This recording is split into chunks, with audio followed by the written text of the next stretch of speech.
Deeqaan Mucuma ishee wajjin sekendiin muraasa waan mucuma ta'eef. ishuma wajjin laayifii gareetu baase. Isa biidiyoo sana baase malee sila namni kun ishee gochuu hin danda'u sila qophaa'ee jiru tapha noormaalii waliin haasaa jiru bara. Jagnaa no bakka Noormaalii jagnaadha. Jagnaa no lijunaati. waakkii wal ergaa qoy waakkii na jala jirti. Maakii olansi saaba. Innaa mucaan suni wanta tokko sitti masooli. Amma namni baasuu hin danda'u ture beektaa sila biidiyoo sana namni yeroo sana qophii qabu hin jiru. Namni inkirushuut yookaan sawwaruu danda'u jira irratti hin fakkaatu. Maaliif sekendii muraasa qofadha. Yaa mutaaba ilal kiraame yeruma inni jedhu bakka as bahee asesseeqataa as bahee beektaa irraa dhaate jechuudha. Namni yeroo sana waan qophaa'ee hin jirree fi namni yeroo sana waan qophaa'ee hin jirreef inkirushuut gochuu hin danda'u soolii koo argite inkirushuut gochuu hin danda'u. Qophaa'ee hin jiru kan namni waan xiqqoodha waan dheeraa miti waan ta'eef mucaan deebi'ee maal godhee biidiyoo waliin taphate sana baase dhaqee biidiyoo isaa tolii gadoofame jechuudha. Biidiyoo isaarraa inkirushuut godhamuu eegalee jechuudha. Asliin garuu dhagee asliin dhagee jechuun duba intalatti yaadatee nan shakka nama danuudha. Guyyaa tokko maal goote beektaa intalli kuni aslumaa waliin gastii keessa jirti kaatee dhaabatte beektaa kaatee dhaabattee uffata gadhiisaadhaan jirti. Mobaayila lafa buuftee irratti harkaanfatte mobaayila uffata gadhiisaadhaan jirti sii galee jala deebi'e mobaayila. Uffata gadhiisaa kanaan jirti as eenyuun si kun eenyu ta'e jechuudha. Hin mul'atu. Maakiin milixxeetti dubbichi hin taane. Milixxee. Thank you Babiko. Innaa waan kanarratti akka kantiibaa Duubaayitti waa hojjechuu qabda jechuu barbaadeeta. Inka kakatte moo? Wanta si ajaa'ibu kana dura kakatte kakaasii ajjeesu kakatte bar.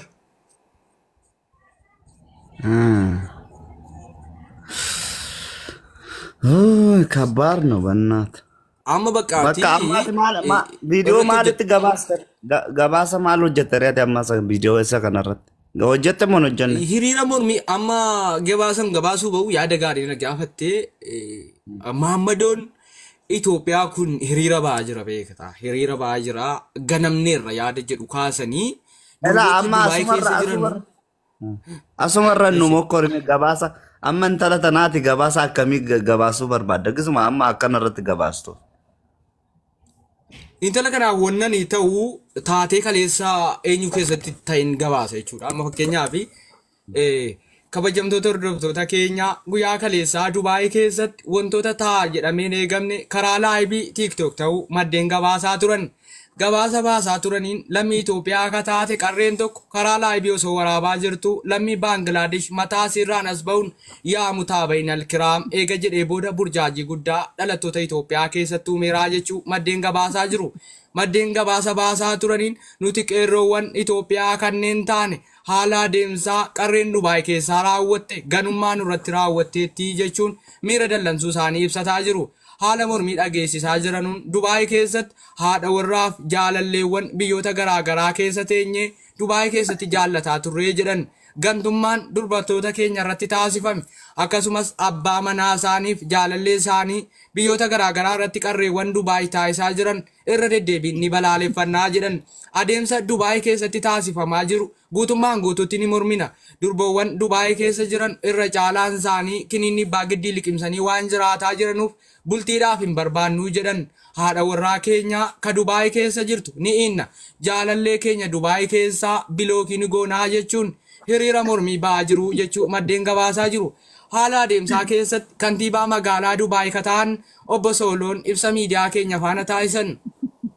Haala ibsa miidiyaa keenya faana taasisaniin Dubaay keessatti wantoota yaaddessaa hedduu argaa oollaa jedhan durbaawwan Itoophiyaa ta'an adeemsa seeraan alummaaf lammiiwwan biyyoota garaagaraa waliin hariiroo jireenyaa seeraan alaa taasisaa jiru jedhan abbaan giddii kiniinni kisbaardaa ta'e itti kennuu qabu adeemsa kana akkanaan malee fiixan ba'uu jechuun sagalee mormii isaanii dhageessifatan ila'an tokkummaa miidiyaa neetwork yeroon gastii kee keessa jiru kanatti miirota Dubaayin keessa jiran guutumaan guututti sitti himuu baadhullee haalli durbaawwan keenya Dubaay keessa jiranuu akkam yaaddessaadha jedhan lammiiwwan Itoophiyaa ta'anii wannoo isaan hojjetaa jiran waan akkam yaaddessaadha daa'imman Itoophiyaatti fuudhanii galuuf jedhan kanaafis yaaddoon qabaa jedhan hariiroon haala nageenya kootiif yaaddessaadha. Yeroo miidiyaa keessaniif ibsa kennu durboonni hedduun naannoo mana jireenya kiyyaa waan marsanii jiranuuf hunda ibsa sii kennuu hin danda'u jedhan sodaa nageenyaan qaba waan ta'eef tarkaanfiin irratti fudhatamu sodaan qaba. Kanaaf ibsa bal'aa sii kennuudhaaf qusadheeraa jedhan. Garuu akka kantiibaa magaalaa Dubaay keessatti wannoonni Dubaay keessatti ta'aa jiran akka nama Itoophiyaa tokkootti nan balaaleffadhaa jedhan adeemsa seeraan alummaa raawwatamaa jiramus dhibbaan dhibbatti nan mormaa jechuun miidiyaa keenyaaf eeruu kennan. Akkanatti gabaabna Soolokko. Wow.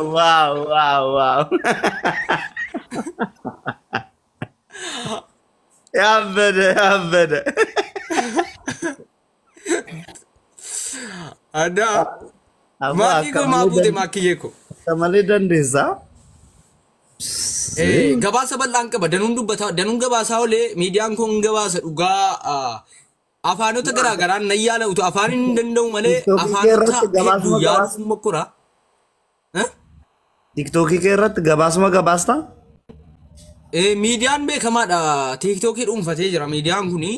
Amma fakkeenyaaf afaan Oromoo fakkeenyaaf ijoolleen afaan Oromoo hin dandeenye illee hordofuu dhiisuu malu malee sababni isaa afaan hin beeku. Afaan biraatiin gabaasuu hin beeku. Rakkoo biraa osoo hin taane rakkoo wallaalumsaa qaba.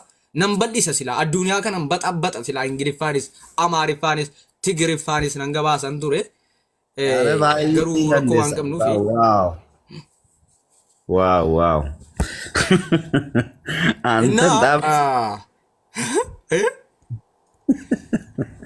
Are baay'ee natti tole dhugaa. Waatti daballawuma kanarratti kabajamtoota hordoftoota keenya Abuma Zaraan Suudi Arabiyaa keessa ta'anii Dubaay keessatti ni kaa'idhataa turan guyyaa kaleessaa guyyoota gaddaa sadii labsan. Guyyoota gaddaa sadii kalabsan toora laayivii irratti eega qarreen baangaalii waliin murnattee booda Abuma Zaraan Dubaay keessatti ni kaa'idhachuun haadha warraa koo jaalallee koo jechuun waamaa turan guutummaan guututti dhiisuuf guyyoota sadii guyyaa gaddaa labsan. Guyyaa gaddaa isaanii lagannaa nyaataa uffata gurraacha uffachuun Dubaay keessatti har'a boodan janajjan haadha warraa Dubaayis hin barbaannu jechuun Abuma Zaraan Suudi Arabiyaa ibsa baasaa jira.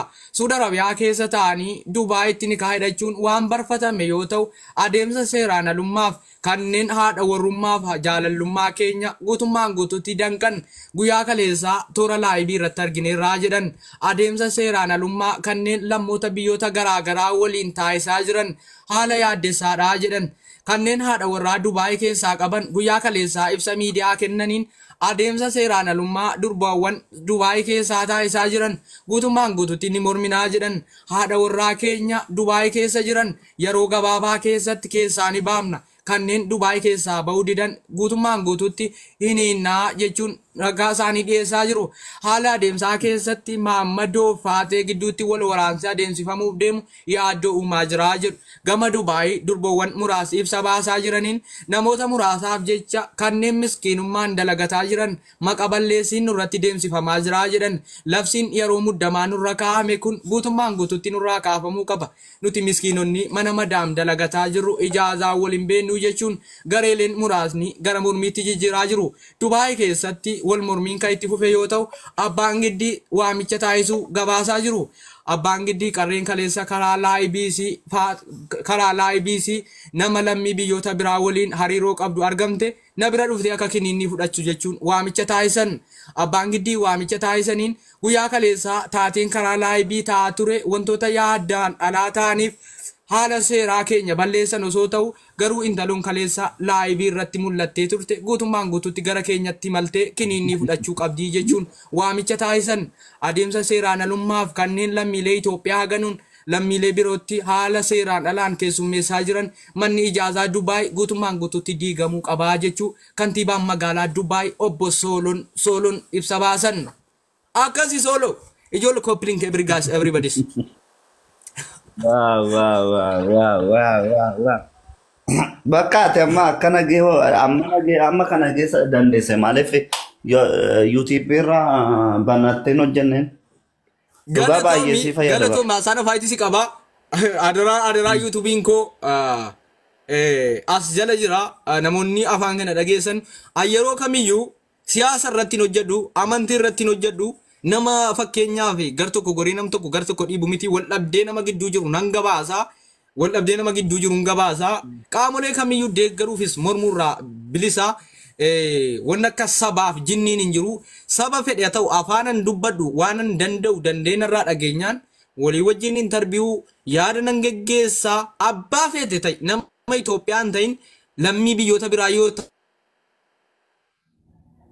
ta'an afaan utaanaan nan keessummeessa waan ta'eef namoonni subscribing goone as YouTubein koo profile koo jala waan jiruuf subscribe godhaa YouTube illee qabaan isiniin jedha galatooma waa'ee kiyya irratti immoo adeemsa kiyya irratti sabni hin jiru amantiin hin jiru kutaan hin jiru maqaan garee uummadheen qabu waan ta'eef akka uummataatti sooloo koo amaariffaan illee yeroo tokko itti naayimii ulfaadhu mootii koo.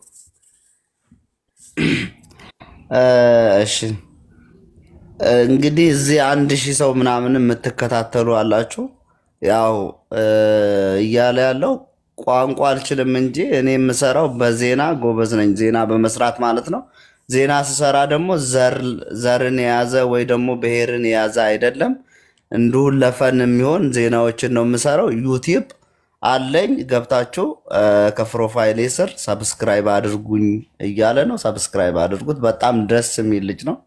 ዋው እኔ ተመችቶኛል በቃ እና አንለ አመገሌን ሰብስክራይብ ሲጎዳ አመንገዲ በሃንጀራ ኤሰጅርት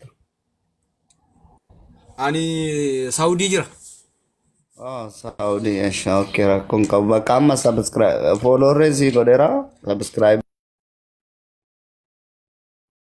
አይነ ጀላ ምልክ ዋዚን ጀዳም በን ኦዱ ፍደቴ ደምታ ዋይኬ እሺ kabajamoo maamila keenya ansooloon yeroon tokkummaa miidiyaa biratti argamu wantoota haala nama bu'aarsan hedduu argeeraa jedhan adeemsa isaa keessatti wantoota gaarii ta'an kanneen gareelee tokko deeggaraniif morman irraa bilisa yaa ummata koof hordoftoota koo kanneen na jala dhuftan jechuun amaarኛadhaa እየተሰማችሁ ልጆች jechuun ibsa baasaniin galaatii subscribe godhaa jedhan adeemsa isaa keessatti kanneen loogummaan qabne sabummaaf amantaa irratti kan hin fuulleffanne yoo ta'u namni kun haala taalentiif dandeettii addaa qabaa jedhan tokkummaa miidiyaa neetwork dhiyeenya kan obbo Sooloo keessummaa godhatee kantiibaa magaalaa Dubaay dhimmoota Dubaay irratti taasifamaa jiran waliin marii eegataa isee booda ergaa isaaniif isaanis miidiyaan kun jabeeffamuu qabaa jechuun miidiyaa keenya jajjabeessan nus kara miidiyaa keenyaan obbo Sooloo gaaffiif deebii tokkummaa miidiyaa neetwork waliin taasiftaniin maqaa miidiyaa keenyaatiin hedduu galatoomaa isiniin jenna. Thank you በጣም ማንለስ እስኒን ገለቴፈዳ Thank you እና አመበቃ ነምባራ ወለርግና ጊዜ ላይፍ ወለ ፎሎሲ ጎዴ ጅራ ኡልፋዱ ገለቶሚ ሶሎ በጋ ሀመገረ እንደንደዛቲ ረኮንጎ ካና ፋኔኙ ተወሶን ታኔ ረኮ ደደቡቲ በሩሞ በራኝረ ጢቆ በሬራ በራኝረ በራሳንጅራ ዋንቴ ፊ number on atikate tana non situl fatun jur mbarta undayu no baratanjir ayu baratanjir ashu okay fadu galazo shena gadai matan shekun nagadai yakamit tamalletina jela kwa assalamu alaikum ani bar ni sudah ada agenda dufa kana sanif sudah de milike lama fana terina midian gaba hajira okay okay በጣም ኦኬ አመናገሌራ ሚዲያኑ ዱፉናነ ተጋፈቲና ማሉልቱቲ ገሬሌ ስረት ቅንዳ ነመ ፉናነ ታንጅራ ጋባሱ ፊ ወራዱ ወይ ቆባጅራ ቆበቃ እንደይተን ማል ሆነ አናሚተ ነንገባሳ ይፈጎዳ ጋቦ ወራኔ ገለ ይፈጎዳ ናገላ እንጅሩ በራኒ አይ ዶንት ኖ ማሊ ቃልቺ ኢሲኖ ኦሮሞ ዳሳ ወልፈካተን በርለሜኑ La isino romo innam bu amul lechu isino romo nan ni bangali nama bra fiddani gabasa jirtani gabasa khaysan sirrisa isa lamen wal fakatan maki doktora tili wadi ni gasti sen te turten talibar ara isani mchon no wal fakatan la limi sirriti je khaysa takisho wal fakatan dugo wal fakat dugo والفكات نمو الفكات رمادو بتري سين ورمو توباتو تدسي سين با انت لبين ماكي مالتاتي ماكين كان دبي نيرتو مالتاتي ماكي دوغمان يعني باي ذوي dubbiin naan galle dhugaa ani maaltu akka maalti illee ayidoon beeku garuu Oromoo yoo taate okkee garuu natti fakkaanne gisee lamee ilaalu ayidoon. jechuun bakka ishee akkuma nama tokko utuu Oromoo taate utuu Oromoon akkanatti makaddaa minaamin utuu Oromoon haadha warraa dhabee rakkatu jaalallee dhabee rakkatu akkanatti gaariidha garuu. Aki kun gaariidha garuu. Oromoo miti namicha Oromoo miti isin Oromoo. Maaliif annaa si gootan amma kana isin namoota biraa dubartii Oromoo qaqqaalii meeqaa jira takka yoo kuttee bohuu qabdammoo. Si ilaalee kuta kana ni rukaa rakkoon jiru si ilaalee bori dhabaa jirra bara. Isin dubartii mataa keessa dhahuu dhiisaare. Mataa keessa dhahuu dhiisaare. Amma maakiini akkamiin tala kanatti buutu? Eme dhiironni mormii kaasaa maakiitti maal taatan? Dhiironni jedhaa akkamitti intalatti buutu? Mataa keessa dhahuu dhiisaa jedhaa jirti. Sinii galee? Kanaaf mormii kaasaa. Dhiisaa. Fakkiin amma isiin dhiira Oromoo tokkootu isii salphisee ta'uu danda'a. Aara qabaachuu dandeessiin beekamtu maal akka taate hubadhaan. Maakii dhagaye. Qoy waa tokko sitti himaa. Amma laayivii irra jirti. Laayivii irraa dhufee yaa mutaa bainal kiraam jedhe isiin Oromoo ta'uu Oromumaa waliinu laayivii jirti gasti maannu geemii jirti Oromumaa waliinu sii galee. Aboo ani qeerroon irra duulaa jiraniiti na jedhaan hin deema. Ayyee galatu. Mormaa maakii irratti mormii kaasaa ta'uun qabu wanti kun. Hayi maakiin nu mormaa jirti. Anumaan jenne guys. Ani kuwan qabu wanta akkasii beeku akkas jabaadha. Jechuun sirrii miti jedhi kaa'amani jechuun sirrii akka hin taane himi uummataa himi akka sirrii hin taane wanta akkana. Dubbiin naan galee Okay sii galcha sirrii miti jedhi. Okay sirrii miti qoy oo sirrii ta'e sirriidha yoo sirrii hin taane sirrii miti jedhi waan irraa hubatte jechuun uuman irraa hubatte. Isiin Dubaay keessa jirti beekamaadha Oromoodha ragaan itti qabaa anata dabama hotiin Oromoo hin taane. Inni seerraa kun immoo Baangaaliidha. Mana ijaazaa waliin jiranii kun ragaa guutuutti jira. Wanni akkanaa sirriidha moo sirrii miti? Arki. Galee maal jettee? Okay. Ishiin Oromoodha. Oromoodha. Shakkii tokko hin qabu waan itti hin gaafatama. Nan qaxaadama waan sobee Oromoodha yookaan utuu isin Oromoo ta'e. Qabsooytuu Oromooti. Qabsooftuu taate maal jechuun maako qabsooftuu taate maali? Qabsooftuu miidiyaa. Qabsooftuu miidiyaa qabsooftuudha. Qabsooftuudha jechuun qabsooftuu Oromoo osoo hin taane isiidha waa'ee Oromummaa dubbatu fakkeenyaaf aan Oromoodha jettee dubbattu malee Oromoon miidhamaa jira Oromoon bu'aa argataa jira jettee waa'ee Oromoo irratti isiidha dubbatu arguu baadhullee qabsooftuudha. Takka harkee jechuun miidiyaa kanarratti harkee hin beeku nama haarawaa moo ajunoo naan galee bakka jala taa'ee dhaggeeffadhaa. Qoy no maakii qoy wanta kana sirrii miti kana qofa sirraa barbaadu. Naan galee jala taa'ee siifin barreessa. Sii galcha ilaa maakii dhagaye sii galcha rakkoon qabu nariifatinii. Naan galee bakka tokko mana dhiisi naan galee jala taa'ee siifin barreessa. Jechuun wama bakkee jiru maakii maal taate wama bakkee jiru yookaan sirrii dheettaa yookaan sirrii miti. Waa biraa jedhin jenne bara. Naan galee.